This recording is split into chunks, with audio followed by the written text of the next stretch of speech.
यहाँ पर उपस्थित अध्यापकगण एवं मेरे सहपाठियों को सादर नमन एवं अभिनंदन।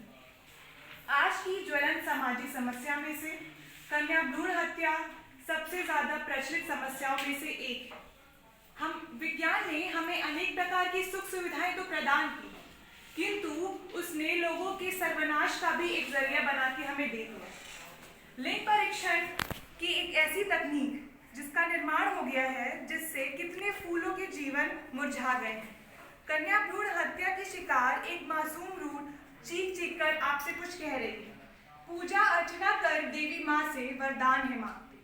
पूजा अर्चना कर देवी माँ से वरदान है मांगते, इधर कोमल बेटियों का घात है करते। पूजा अर्चना कर माँ से वरदान है मांगते और इधर बेटियों का घात है करते।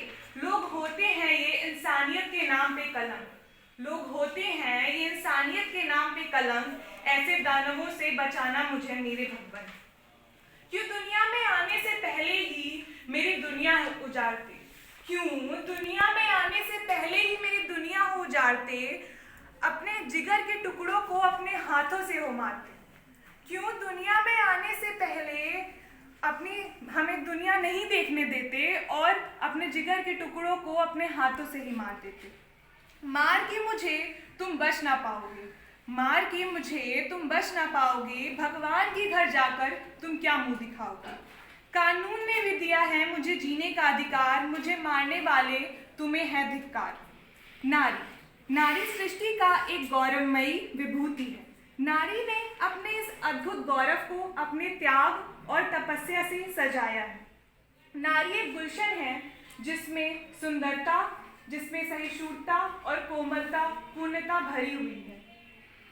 इस सृष्टि बिना नारियों के यह सृष्टि अधूरी है। एक स्त्री एक बेटी होती है, एक माँ होती है, एक बहन होती है। उसके विभिन्न रूप हमारे समाज में प्रचलित हैं। जब किसी के घर किसी बेटे का जन्म होता है तो वहाँ पे ढोल नगाड़े बजाए जाते हैं, मगदर के लड्डू बंटते हैं। लेकिन यदि उस महिला जिसे हम दादी करके संबोधित करते हैं, वही यही कहती है, क्या बेटी हुई है? ये सवाल मैं हर उस महिला से पूछना चाहती हूँ कि आप महिला होकर, स्वयं एक स्त्री होकर यह कष्ट जानती हैं कि चाहे बेटी हो चाहे बेटा हो, उस माँ को उतने ही दर्द से गुजरना पड़ता है। क्या ऐसा होता है कि बेटी को जन्म देने पे कम दर्द होता है या बेटे को जन्म देने पर कम दर्द होता है? हम चाहे बेटी हो चाहे बेटियां हो, एक माँ जब किसी भी नवजात शिशु को जन्म देती है तो समान दर्द उसे महसूस करना पड़ता है। लेकिन समाज में प्रचलित अनेक रूढ़वादी सोचों ने, अनेक रूढ़वादी तत्वों ने यह बना दिया है कि अगर आपके घर बेटी का जन्म हुआ है तो या तो उस माँ ने कोई पाप कर दिया है, बेटी के साथ ही साथ उस माँ को भी अनेक प्रकार के शोषणों को सहना पड़ता है।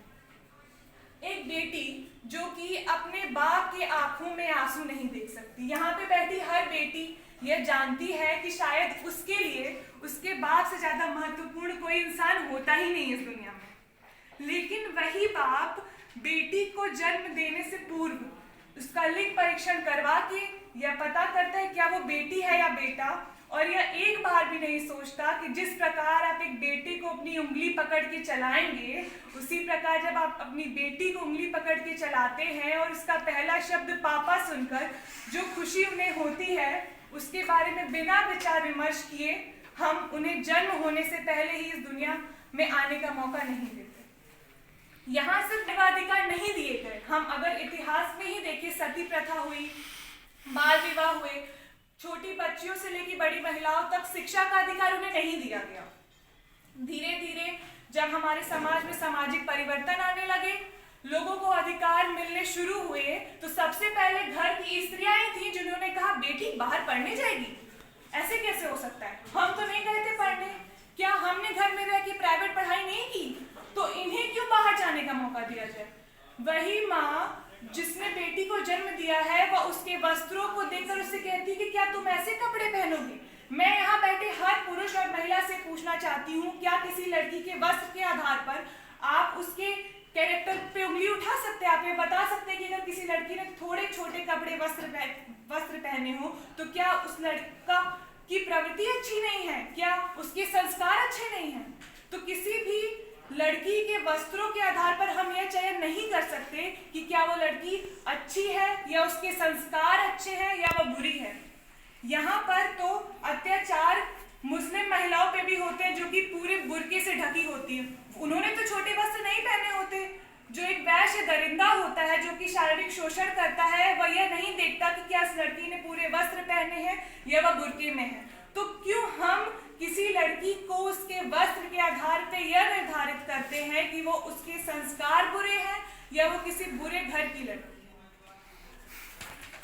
अब हमारे अगर हम पुराणों में देखें या वेद में देखें तो उसमें भी यह लिखा गया है कि जहाँ पे स्त्रियों को हम सम्मान देते हैं, जहाँ पे स्त्रियों को शिक्षा दी जाती है, उन्हें सम्मान दिया जाता है, उन्हें बराबरी का अधिकार दिया जाता है, वही समाज विकासशील है या वही देश विकासशील देशों में से आते हैं।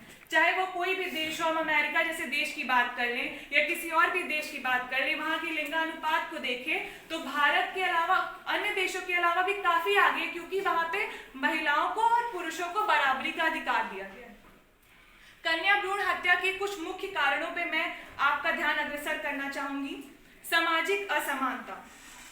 इतिहास काल से जैसे मैंने आपको बताया कि लड़कियों को शिक्षा से रोका गया, उन्हें बराबरी के अधिकार नहीं दिए गए। इस पुरुष में हम शान और शौकत दिखाने के लिए कि अगर किसी के घर बेटी आपकी बहू आई तो सबसे पहले लोग सवाल ये नहीं कहते हैं कि आपकी बहू कितनी पढ़ी लिखी है, यह सवाल नहीं होता है। सबसे पहला सवाल यह होता है कि बहू क्या लाई, एसी लाई है कि नहीं, कार है या मोटरसाइकिल है। और अगर वो बहू कार लेके आती है तो उसका स्वागत बहुत अलग तरीके से होता है, और अगर वही बहू अगर मोटरसाइकिल लेके आती है तो उसका स्वागत कैसे होता है बताने की मुझे जरूरत नहीं। तो ये सोच हम चाहे कितने भी अनेक प्रकार के प्रोग्राम्स चला लें, हम कितने भी लोगों को अवगत कराने की कोशिश करें, लेकिन जो ये सामाजिक परिवर्तन जब तक ये नहीं आएंगे, जब तक हमारी सोच और हमारी जो देखने का नजरिया है, चाहे वो स्त्री हो चाहे पुरुष हो, मैं खुद लड़कियों की बात बोल रही हूँ, हो सकता है कई जगह मैंने खुद वो चीजें फेस की हो समाज में। मैं सुबह घर से निकलती हूँ, मेरा घर दूर है, स्कूल आते समय तो पापा का सबसे पहला सवाल यही होता है कि जा रही हो, आराम से जाना।